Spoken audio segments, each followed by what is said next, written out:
नमस्कार, बहुत-बहुत स्वागत है आप सभी लोगों का। हमारे साथ उत्तराखंड के मुख्यमंत्री त्रिवेंद्र सिंह रावत मौजूद हैं और सर सबसे पहले तो मैं ये जानना चाह रहा हूँ कि आपका स्वास्थ्य ठीक है, कैबिनेट में सब ठीक है, मंत्री सारे ठीक हैं? आपके चेहरे की मुस्कान मुझे बहुत उम्मीदें दे रही है, लेकिन मैं सुनना चाहता हूँ आपके मुख से। एकदम एकदम दुरुस्त हैं और जी, सारे मंत्रिमंडल के सहयोगी केवल महाराज जी थोड़ा प्रभावित हुए हैं संक्रमण से। बाकी सभी लोग पूरी तरह स्वस्थ हैं। जो अधिकारी भी हमारी मीटिंग में थे, सभी पूरी तरह स्वस्थ हैं और आगे भी स्वस्थ रहेंगे, ऐसा मेरा पूरा विश्वास है। परमात्मा से भी यही प्रार्थना है। जी। सर, एक चीज़ जो लगातार हमें देखने को मिली है कि उत्तराखंड सरकार कैसे जो डबलिंग के रेट्स थे, उसमें देश की तुलना में जो वहाँ रेट्स हैं, उस लिहाज से आप लोगों का काम बहुत बढ़िया रहा है। दूसरी तरफ अगर मैं देखूँ तो दूसरे राज्यों से जिस तरह से लोगों को लाया गया है, वो भी एक आंकड़ा बहुत बड़ा है, लेकिन आप लोग उसमें भी बहुत सफल रहे हैं। मैं आपसे ये जानना चाह रहा हूँ सर कि त्रिवेंद्र सरकार चुनौतियों को किस तरह से देख रही है? क्या आप इस तरह से देख रहे हैं कि ये जो सारी चीज़ें हैं, इसमें तो हम कहीं न कहीं हम इसमें सही रहे हैं, हमारा काम बेहतर रहा है। लेकिन कुछ ऐसी चीज़ें हैं जो आपको परेशान कर रही हैं इस वक़्त पे? नहीं, देखिए, राज्य में जब तक हमारे जो प्रवासी भाई बहन हैं वो नहीं आए थे, तब तक अगर आप देखें तो उत्तराखंड राज्य देश के शीर्ष राज्यों में उसका अपना स्थान था कोविड को रोक पाने में। बिल्कुल। और जो लोग हमने यहाँ से भेजे हैं, अभी तक किसी भी राज्य से ये खबर नहीं है कि उत्तराखंड से लोग वहाँ पर लाखों की संख्या में गए लेकिन कोई भी कोविड पॉजिटिव पाया गया, ऐसा एक भी केस सामने नहीं आया है। जहां तक आज की हालात है, इस हालात से हम इसकी हमको अपेक्षा थी पहले से। जब हमने निर्णय किया कि हम अपने सभी भाई बहनों को वापस लाएंगे, तो हमने इसकी कल्पना की थी कि ये हालात हो सकते हैं और हमको उसके लिए तैयार रहना चाहिए, और हम उसके लिए तैयार हैं। और जैसा मैंने बताया कि हमें पहले से अपेक्षा थी, इसलिए हम लोग उसको कोई बहुत बड़ी चुनौती नहीं मानते। हमने तमाम तरह की जो व्यवस्थाएं हैं वो हमने की हैं। हमने कोविड केयर सेंटर की 15,000 बेड की व्यवस्था की है। हमारे पास आज आईसीयू हैं, हमारे पास वेंटिलेटर हैं, बाईपैप हैं और आइसोलेशन वार्ड हैं। क्वारंटीन के लिए हमने अलग से व्यवस्था की है। तो अगर हम ये देखें कि हमने जो आशंका हमको थी, उस दृष्टि से हमारी तैयारी है और मुझे पूरा विश्वास है कि जो हालात हैं आज, ये हालात बहुत जल्दी ठीक भी होंगे। हमने तमाम जो हमारे जिलों के अधिकारी हैं, जो हमारे फ्रंट लाइन वॉरियर्स हैं, उन सबको उनका मनोबल बहुत ऊंचा है और बड़ी शिद्दत के साथ वो अपना काम कर रहे हैं। और इसलिए मुझे पूरा विश्वास है अपनी टीम के ऊपर, ये टीम इस संकट से निकालकर बाहर लाएगी। सर यही मैं आपसे समझना चाह रहा था, जो आपने जिलाधिकारियों की बात की, जो आपने फ्रंट वॉरियर्स की बात की। मैं नाम नहीं लूँगा, लेकिन मेरे कई जगह बात हो रही है, कई अधिकारियों से बात हो रही है, प्रदेश के अलग-अलग ज़िलों में बात हो रही है। कह रहे हैं सब, हर किसी का ये कहना है कि बहुत लंबी-लंबी मीटिंग्स होती हैं और बहुत विस्तार में चर्चा होती है। ऐसे नहीं कि बस सिर्फ काम जान लिया कि आप क्या कर रहे हैं, आप क्या कर रहे हैं। बहुत विस्तार में चर्चा हो रही है, घंटों की मीटिंग हो रही है, ये सुनने में आया। मैं आपसे जानना चाह रहा हूँ कि एक लीडर के तौर पर, क्योंकि हर कोई इस वक़्त पे आपको लीडर देख रहा है। प्लस जो दिल्ली से निर्देश आया है वो ये कि आत्मनिर्भर, ये जो एक शब्द है सर, इसको आप किस तरह से कन्वे कर रहे हैं पूरे प्रदेश की जनता को, जिलाधिकारियों के ज़रिए, फ्रंट लाइन वॉरियर्स के ज़रिए? क्योंकि आपकी तरफ से लगातार संदेश जाना और आपकी तरफ से इस वक्त में लगातार सकारात्मक संदेश जाए, इसकी बहुत जरूरत है प्रदेश को। देखिए, जब ये महामारी घोषित किया गया कोविड को, तो महामारी का मतलब ये होता कि तमाम तरह का जो जीवन है, जनजीवन है, जो हमको दिखाई दे रहा है, जो हमको नहीं दिखाई दे रहा है, जो आज हमको दिखाई दे रहा है, कल परसों यानी कि आगे चलकर उसके क्या दुष्परिणाम होंगे, उसकी कल्पना एक स्वाभाविक बात है कि किस तरह से वो जनजीवन को प्रभावित करेगी। और हमने ये मानकर कि ये समस्या बहुत जल्दी निपटने वाली नहीं है, माननीय प्रधानमंत्री जी ने भी कहा कि कोविड के साथ जीने की तैयारी करनी चाहिए। और तमाम जो विशेषज्ञ हैं, बिल्कुल सर, डब्ल्यूएचओ की तरफ से भी ये कहा गया है, तमाम विशेषज्ञों के द्वारा, कि हमको उसके साथ जीने की आदत डालनी पड़ेगी और एक समानांतर दूरी के साथ में, जैसे दो रेल की पटरियां होती हैं या नदी के दो किनारे होते हैं, वो साथ साथ चलते हैं लेकिन मिलते नहीं हैं। मिलेंगे तो दुर्घटना हो जाएगी, मिलेंगे तो दुर्घटना हो जाएगी। इसी तरह से ये वायरस है, कोरोना वायरस है और मानव का जीवन है, तो ये साथ साथ चलना पड़ेगा, लेकिन बराबर की डिस्टेंस बनाकर हमको चलना पड़ेगा, तो हम सुरक्षित रहेंगे। और इसलिए सबसे पहली जो आवश्यकता होगी, और माननीय प्रधानमंत्री जी ने जो व्यवस्था की कि 3 महीने का निःशुल्क गरीबों के लिए राशन, जो दिव्यांगजन हैं, अन्य जो विधवा महिलाएं हैं और तमाम जो ओल्ड एज जो लोग हैं, उनके लिए 3 महीने का पहले उनको पेंशन दे दिया गया, ताकि वो अपनी जरूरत की आवश्यकताओं को समय पर खरीद सकें, उनको एकत्रित कर सकें। जो लोग राशन कार्ड नहीं है, ऐसे लोगों के लिए 5 किलो पर यूनिट चावल या गेहूं या दोनों और दाल, ये भी माननीय प्रधानमंत्री जी ने अपने कल्याण कोष के माध्यम से, गरीब कल्याण कोष की का जो पैकेज दिया, उसमें इस तरह की व्यवस्थाएं उन्होंने की हैं। और तमाम ऐसी जो समाज का, चाहे किसान है, हमारी उज्ज्वला से जुड़ी हुई बहनें हैं, जो भी कमजोर तबका है समाज का, उसके लिए उन्होंने तमाम तरह की व्यवस्थाएं की। हम ये मानकर चलते हैं कि ये जो बीमारी है, जो महामारी है, ये थोड़ा लंबे समय तक जब प्रभावित करके रखेगी, तो बहुत जरूरी है कि हमारा जो उदर पूर्ति के लिए एक खाद्यान्न पर्याप्त मात्रा में हो, और वो खाद्यान्न हमारा जो ग्राम देवता है, हमारा जो किसान है, वही उसकी आपूर्ति कर सकता है। और मैंने अपने शुरू के इंटरव्यू में कहा था, मैंने किसी चैनल को कहा था कि देखिए, मुझे अपने किसान पर पूरा भरोसा है, ये देश कभी भूखा नहीं रहेगा, ये देश के वासी कभी भूखा नहीं सोएंगे, ये मैंने अपने किसान के ऊपर विश्वास करके कहा। और आज हमारे पास भंडार है। मुझे लगता है कि जो हमने फोकस किया है, और हमने एक मुख्यमंत्री स्वरोजगार योजना राज्य में लागू की, हमने मुख्यमंत्री कृषि विकास योजना, ये राज्य की कृषि विकास योजना हमने राज्य में हम लाए, growth centre, rural growth centre, यानी कि हमारे आसपास जो हमारे खेतों में परंपरागत रूप से उत्पादित हो रहा है, उसको वैल्यू एडिशन कैसे किया जाए। हमारे पास जंगलों में एक एक तरह की वनस्पतियां हैं, फल हैं, फूल हैं, जिनकी मेडिसिनल वैल्यू भी है। और आज जब एक ही बात डॉक्टर्स कह रहे हैं, विशेषज्ञ कह रहे हैं कि इम्यूनिटी ये बढ़ाइए, इम्यूनिटी बढ़ाइए। पहाड़ का आदमी, उत्तराखंड पर्वतीय प्रदेश है, यहाँ का आदमी खूब पैदल चलता है, उसकी एक्सरसाइज काफी हो जाती है, लेकिन उससे बहुत जरूरी है कि हमारे पास जो उत्पाद हैं उनको हम इस्तेमाल करें और उसको हम मार्केटिंग करें। वो हमारे पास है, देश के कुछ ही राज्यों के पास ये धरोहर है जो नेचर ने हमको दिया है। और इसलिए हमने फोकस किया है कृषि और कृषि पर जुड़े हुए, कृषि पर आधारित तमाम काम, चाहे मछली पालन है, बकरी पालन है, आपका शहद का है, भेड़ पालन है, भेड़ से ऊल का उत्पादन है, ये तमाम जो क्षेत्र हैं उस पर हमने फोकस किया। और उसके लिए हमने एक बड़ी योजना, उसमें 5 लाख लोग रोजगार पा सकेंगे, ऐसी व्यवस्था हमने की है। और मैं समझता हूं कि इस महामारी के दौर में, जब हमको लगता है कि पर्यटन अभी जल्दी खुलने वाला नहीं है, तमाम तरह की इंडस्ट्री अभी प्रभावित है, लेबर अपने अपने घरों को भाग गई है, तो ऐसे में कृषि वाला क्षेत्र एक ऐसा है कि जो लोगों को एंगेज भी रखेगा, लोगों के मन मस्तिष्क को भी ठीक रहेगा, और उनकी जो जरूरी आवश्यकता है उसकी पूर्ति भी करेगा। मैं मुख्यमंत्री स्वरोजगार योजना पर आऊंगा, निश्चित तौर पर आऊंगा। मैं आपको हल्का सा कैलेंडर में पीछे ले जाना चाह रहा हूँ। ये तारीख है 4 मार्च की। 4 मार्च की तारीख को आप जो है गैरसैंण को वो तोहफा देते हैं, पूरे पहाड़ को वो तोहफा देते हैं, जो मैं सीधे तौर पर कहूं तो जिसकी हिम्मत पूर्व में कोई मुख्यमंत्री नहीं कर पाए। और आपने ग्रीष्मकालीन राजधानी उसको घोषित किया, वो बहुत बड़ा कदम था, हर जगह चर्चा हुई। आपने उसके पीछे वजह भी बताई कि मैंने किसी को नहीं बताया था, मैं सोच रहा था सुबह से। मैं ये जानना चाह रहा हूँ कि ये निश्चित तौर पर बड़ा कदम है और अच्छा कदम है, हर तरफ इसकी चर्चा हुई है। यहाँ तक जहां हम दिल्ली में बैठे हुए हैं, यहाँ पर भी जो प्रवासी उत्तराखंडी है वो लोग भी इसकी चर्चा कर रहे थे। मेरे को एक जो सवाल आपसे करना है वो ये कि बातें इसको लेकर बहुत हुई है, लेकिन क्या आप हमारे दर्शकों को कोई इसको लेकर के कोई खाका दिखाना चाहेंगे, कोई ब्लूप्रिंट बताना चाहेंगे कि ऐसे ऐसे करके अब हम जो है स्थायी राजधानी की तरफ बढ़ने वाले हैं गैरसैंण में?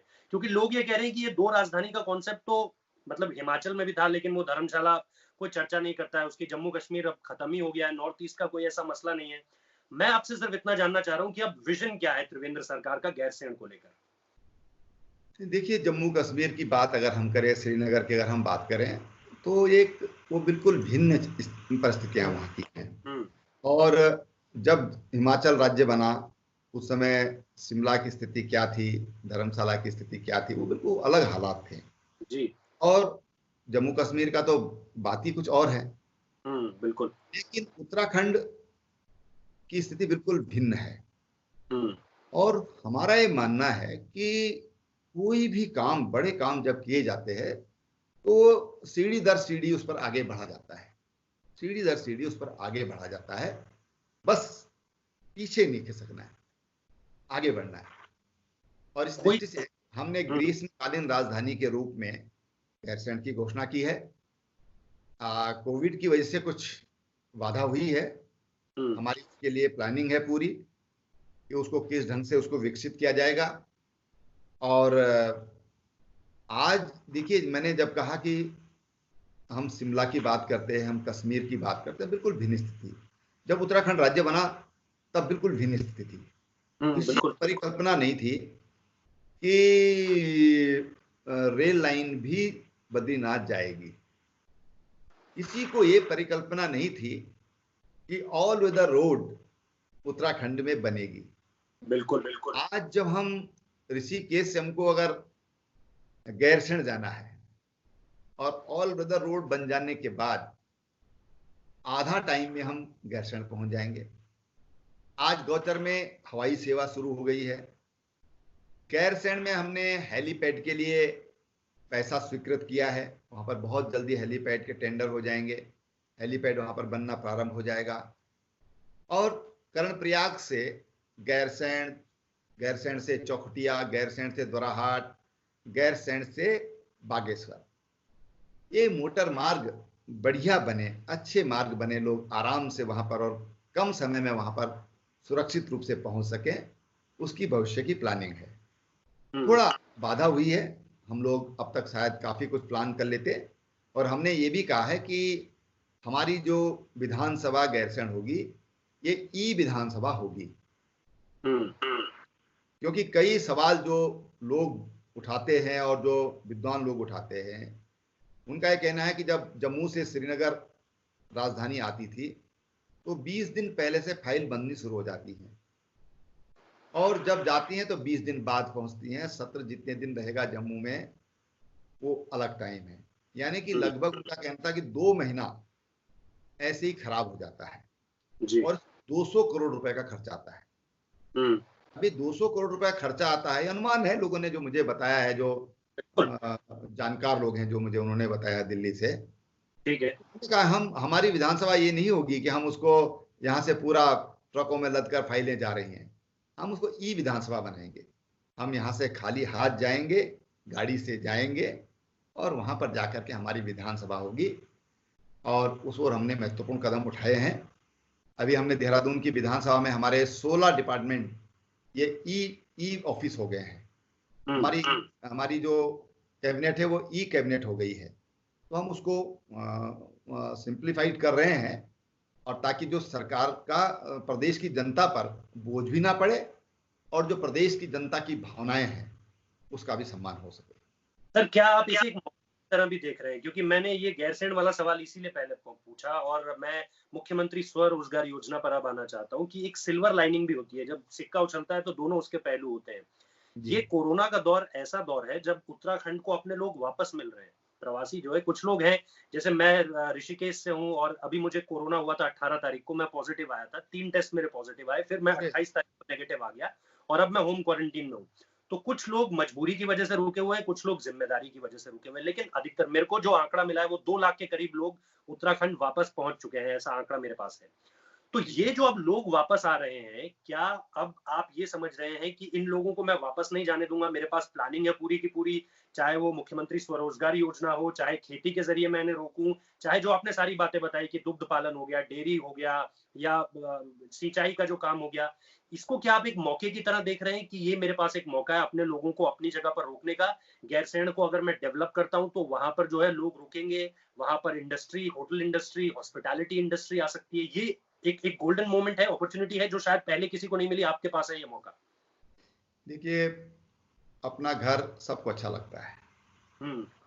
और कई बार मजबूरी भी होती है, मजबूरी में भी हम लोग जाते हैं, ठीक। और कई बार हम अच्छा पाने के लिए भी जाते हैं। हम्म। दोनों तरह की चीजें हैं। बिल्कुल। अगर स्वेच्छा से कोई जाता है, अच्छा प्राप्त करने के लोग दुनिया के कोनों कोनों पर जा रहे हैं, तो मैं हम्म। समझता हूँ कोई बुरी बात नहीं है, अच्छी ठीक। बात है। ठीक है। और ये मनुष्य का स्वभाव भी रहा है, प्राचीन काल से स्वभाव रहा है कि वो माइग्रेट करता रहा, कभी कहीं कभी कहीं कभी कहीं, जहां उसको अच्छा लगा वहां वो जाता रहा। तो ये मनुष्य की प्रकृति का भी एक हिस्सा है, और इसलिए मैंने कहा कि उसको मैं खराब नहीं मानता हूं। लेकिन हाँ, हम्म। जो लोग मजबूरी में जा रहे हैं, हम्म। जो लोग मजबूरी में जा रहे हैं वो न जाएं। हम लोग दो दृष्टि से सोचते हैं, और दूसरा ये है कि, और जो ज्यादा महत्वपूर्ण है, कि हमारा राज्य ये सीमांत राज्य है, हमारी अंतरराष्ट्रीय सीमाएं हैं, अंतरराष्ट्रीय सीमाएं हैं, और हमारी सीमाएं संवेदनशील हैं। इन संवेदनशील सीमाओं में स्थानीय लोगों का रहना बहुत जरूरी है। या बिल्कुल। हम ये कहें कि यहाँ पर पलायन न हो, ये हर सरकार की चिंता होनी चाहिए। और हम्म। हमने राज्य में एक इसी वर्ष हमने निर्णय लिया है सीमांत क्षेत्र विकास निधि का, जी। कि जो हमारे सीमांत क्षेत्र में जो लोग रह रहे हैं उनके लिए हम कुछ विशेष योजना उनके लिए हम चलाएंगे, ताकि लोग वहां से पलायन ना करें।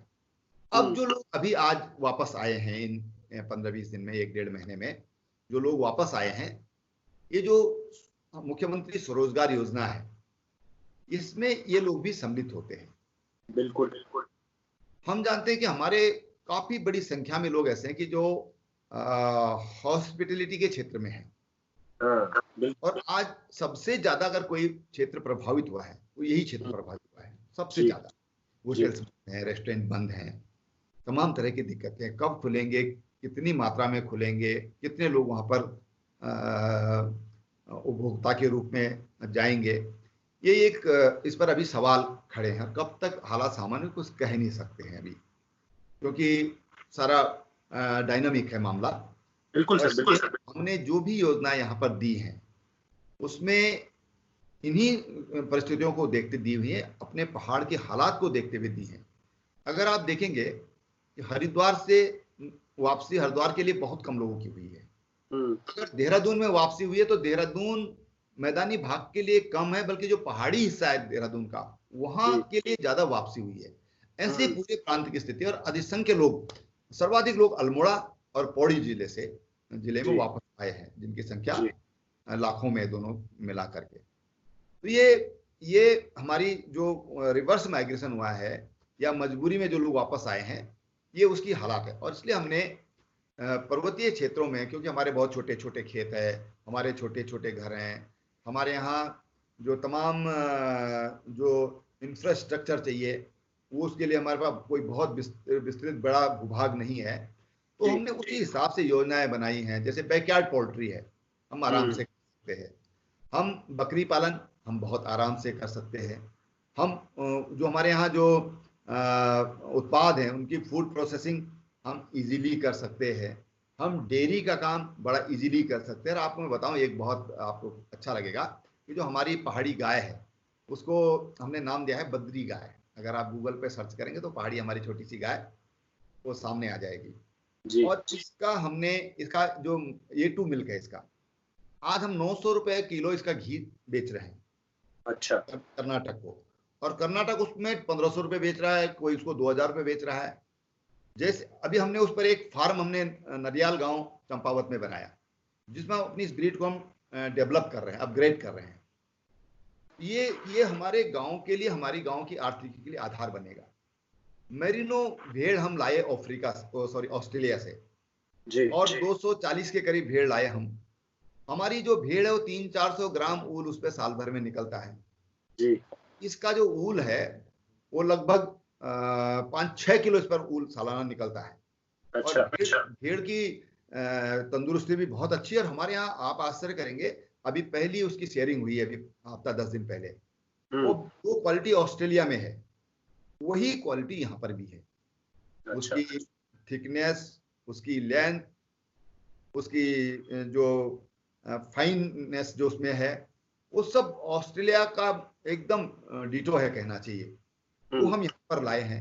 तो इन चीजों से हम बहुत अच्छी इनकम हम लोग कर सकते हैं। कोल्ड वाटर फिशरीज है, जो ट्राउट है, गोल्डन ट्राउट है, सबसे महंगी मछली है और केवल उस पहाड़ों में ही हो सकती है जहाँ पर ठंडा पानी है। ये कहना चाहिए कि हमारे जो ग्लेशियर हैं उनसे निकला हुआ पानी है और वो हमारे यहाँ उपलब्ध हो, उसमें हमारी एकाधिकार हो सकता है। तो फिर ऐसी चीजों को इसमें रखा है कि ताकि लोग इसको करें और उसके लिए मार्केट भी उपलब्ध रहे।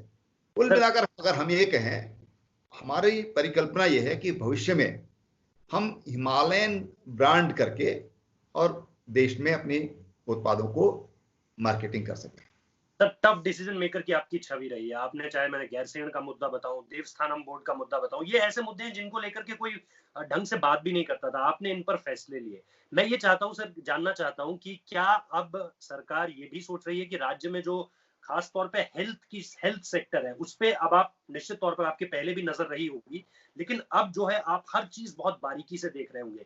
क्या आपको ऐसा लगता है कि अब हेल्थ सेक्टर पर उत्तराखंड को और ज्यादा ध्यान देने की जरूरत है, और आगे आने वाले समय में इसको आपकी कहीं ना कहीं प्रायोरिटी जो लिस्ट होगी, अगर कोविड नहीं होता तो निश्चित तौर पर आपकी प्रायोरिटी लिस्ट में कई और चीजें होती जो अभी भी होंगी, लेकिन कोरोना के आने के बाद कहीं ना कहीं हेल्थ सेक्टर अब हर किसी के लिए एक बड़ी चुनौती बन गया है। आप किस तरह से देख रहे हैं सर इस चीज को?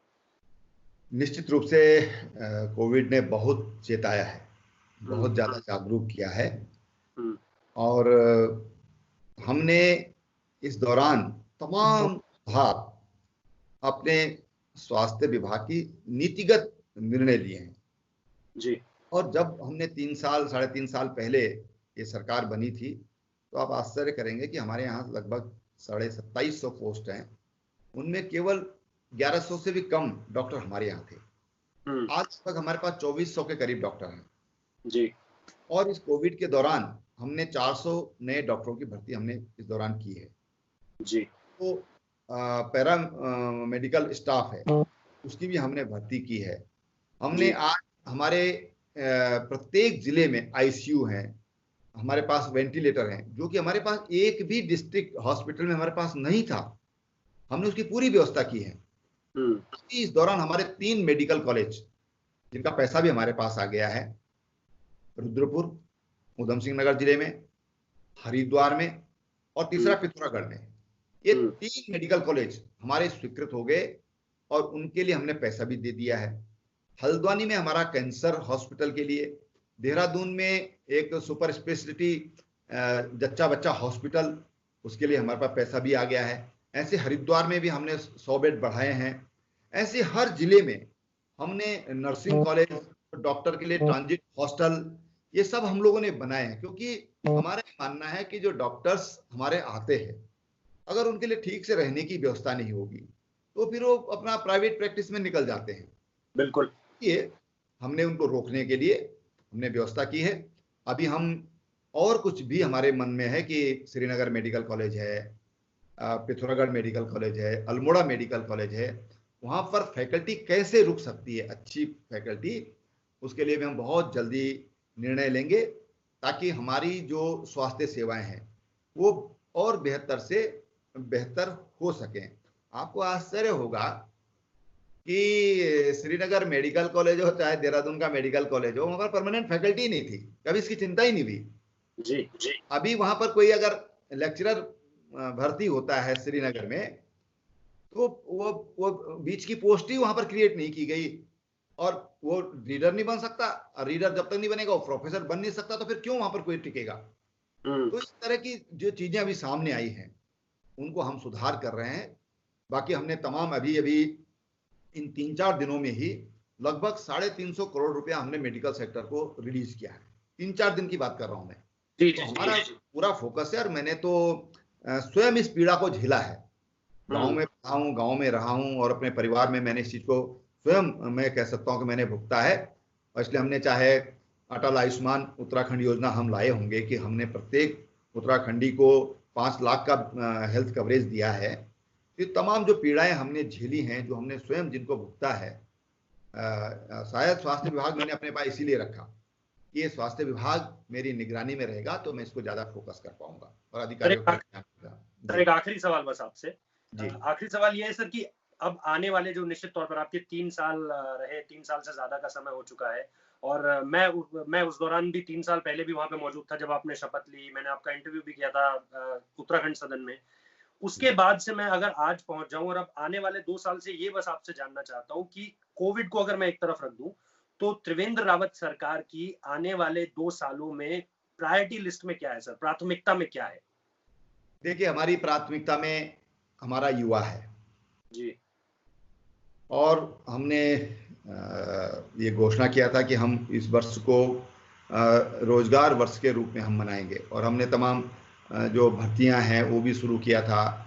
और जो ये तमाम जो योजनाएं आज हमने कहा कि मुख्यमंत्री स्वरोजगार योजना, ये सब योजनाएं उसी में से थी कि भाई हम यूथ को कैसे उनके आय के साधन बढ़ा सकते हैं, उनको कैसे हम रोजगार दे सकते हैं, स्वरोजगार कैसे उत्पन्न कर सकते हैं। यही हमारा विशेष फोकस था, जिस पर कहना चाहिए। परिस्थितियां थोड़ा बदल गई, नई चुनौती सामने आई है, लेकिन हाँ, अब भी हमारा जो ध्यान होगा वो युवाओं की तरफ होगा, युवाओं के कल्याण की तरफ होगा। उसके लिए चाहे शैक्षिक सुधार हो, उसके लिए चाहे उनके लिए कुछ प्रशिक्षण के कार्यक्रम हो, चाहे उनके लिए तमाम तरह की लोनिंग फंडिंग की व्यवस्था हो, वो हम सब लोग, वो उस पर हमारा फोकस रहेगा। ये जो 1-1.5 वर्ष अब हमारे पास बचा है, अभी कोविड क्या कराता है अभी कुछ कह नहीं सकते हैं, लेकिन हमारी सोच तो यही है कि हम अपने युवाओं के लिए, अपने बेरोजगार नौजवानों के लिए हम जी जान से हम लोग उसके लिए प्रयास करेंगे। जाते जाते आप कुछ कहना चाहें प्रदेश की जनता के लिए? और उस पर ये और जोड़ दूं कि बस बद्रीनाथ और केदारनाथ धाम के कपाट ये लोग बहुत पूछ रहे हैं। मैंने जब डाला ये पोस्ट की सीएम सर के साथ बात होनी है, तो लोगों ने ये जानने की बड़ी इच्छा जताई, और पूरे देश से। वहां का जो हमारा पुरोहित समाज है जी, वो थोड़ा भयभीत है अभी जी, और इसलिए हमने कहा कि हम उनसे परामर्श करके ही इस पर निर्णय लेंगे। लेकिन हाँ, मेरी जरूर ये इच्छा है कि हमको देव दर्शन, क्योंकि हमको देवताओं, देवभूमि है ये, और देवताओं के आशीर्वाद लेने के लिए हम लोग उनके पास जाते हैं, तो हम सीमित मात्रा में हो, लेकिन मैं इस व्यक्तिगत रूप से इस यात्रा को सीमित मात्रा में खोलने का पक्षधर हूँ। कुछ अधिकारियों का कहना है, कुछ पब्लिक के लोगों का कहना है कि अगर हमने बद्रीनाथ जी में 2000 लोगों को अगर परमिट किया, तो दिन में हम 2000 लोगों को परमिट करें, और उसी तरह से केदारनाथ जी के लिए सीमित मात्रा में। लेकिन केदारनाथ में थोड़ा सा पैदल जाना पड़ता है और सामान नीचे से ऊपर ले जाना होता है, तो कई तरह की दिक्कतें हैं, तो वहाँ के लिए थोड़ा भिन्न परिस्थितियां हैं। लेकिन हाँ, हम चाहते हैं कि लोग जल्दी वहाँ पर देवताओं के दर्शन कर सकें, उनसे आशीर्वाद ले सकें। अंतिम बात मैं अपने प्रदेशवासियों से कहना चाहूँगा, और जो जो मेरी आवाज़ सुन रहे हैं, जो मुझे देख रहे हैं, मैं उनसे यही कहना चाहूँगा, कृपया कोरोना से भयभीत होने की जरूरत नहीं है, बिल्कुल भयभीत ना हो। 99% लोग ठीक हुए हैं उत्तराखंड में, लोग ठीक हो रहे हैं। 3 चीजों पर विशेष ध्यान देने की आवश्यकता है। पहली बात कि हम साबुन से अपने हाथ बार बार धोते रहें, मास्क हम लगा के रखें, आंखों पर हम चश्मा पहनकर रख सकते हैं तो चश्मा पहनकर हम आंखों पर रहें, और डिस्टेंस बनाकर चलें। ये डिस्टेंस हमको बचा सकती है। देखिए, जापान है, स्वीडन है, जर्मनी है, इन देशों ने अपने आप को बचाया है सोशल डिस्टेंस के आधार पर। अगर हम 3-4 भी बातों को अगर हम ध्यान दे दें, और विशेषकर 3 बात, सोशल डिस्टेंस, मास्क लगाना या फेस को कपड़े से ढकना, और चश्मा पहनना, बार बार अपने हाथ धोना। कोरोना का इलाज, कोविड का इलाज, ये हम घर पर रहकर भी कर सकते हैं, और अगर हम इन 3 चीजों का पालन करते हैं तो जीरो बजट का खेल है। एक पैसा खर्च करने की जरूरत नहीं है, किसी डॉक्टर के पास जाने की जरूरत नहीं है, कतई परेशान होने की जरूरत नहीं है। तो इन 3 बातों का अगर हम ध्यान रखेंगे तो हम कोरोना से बच सकते हैं। मैं सबसे यही विनम्र हाथ जोड़कर प्रार्थना करूंगा कि आप इन 3 चीजों का ख्याल रखें और सुरक्षित रहें। बहुत बहुत शुक्रिया सर, बहुत बहुत धन्यवाद। शुक्रिया। आप इसी तरह से काम करते रहें। आपसे बहुत उम्मीद है पूरे प्रदेश को, और बहुत बहुत शुक्रिया हमसे बात करने के लिए सर।